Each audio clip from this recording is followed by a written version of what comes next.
Долго најавуваниот закон за правична застапеност, кој треба да го замени така наречениот балансер, в среда ќе се најде пред пратениците во прво читање на пленарна седница. Собранискиот спикер Гаши не очекува блокади од опозицијските партии и смета дека на таков начин не се носат квалитетни закони. Повика тој да биде донесен, а понатаму доколку има потреба тој да се подобри.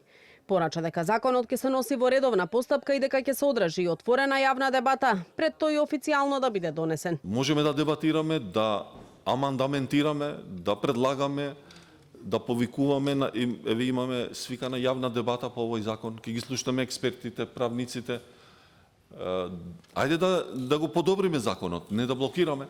Јас ги повикувам сите пратеници да работиме заедно за подобри закони, а не за блокада. Тоа не е начин како би дошле до посакуваната цел, но сепак сите легитимни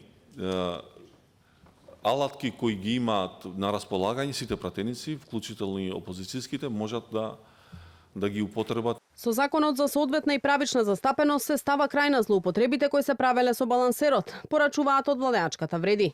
Оттаму појаснуваат дека законот нема да важи само за вработувањата во јавниот сектор, туку и за унапредување, а неговото спроведување ќе го контролира координативно тело, предводено од вице-премиерот Беким Сали. Во рок од 6 месеци од донесувањето на законот ќе се донесе методологија, што во практика ќе ја уреди правичната застапеност, годишните планови за вработување и конкурсите.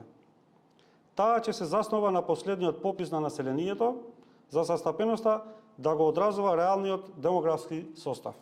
Само изјаснувањето не може да биде покритие за измама и никој не смее да си игра со идентитетот заради конкурс. Законот за правична застапеност влезе во собраниска процедура уште минатата недела, кога во тензична атмосфера помина во Комисијата за политички системи во Комитетот за односи меѓу заедниците, каде беше одлучено дека ќе се носи со така наречен малбадентер, односно мнозинство гласови од присутните пратеници и мнозинство гласови од припадниците на немнозинските заедници. На овој начин скоро известно е дека владеачкото мнозинство ќе успее да обезбеди бадентерова поддршка и без пратениците од ДУИ и партијата на села, кои категорично се спротивставуваат на носењето на ваквото законско решение. Од ДУИ најавија и пружање физички отпор за законот да не помине во собранието, а од Албанскиот сојуз на села доставија свој паралелен предлог за правична застапеност во собранието.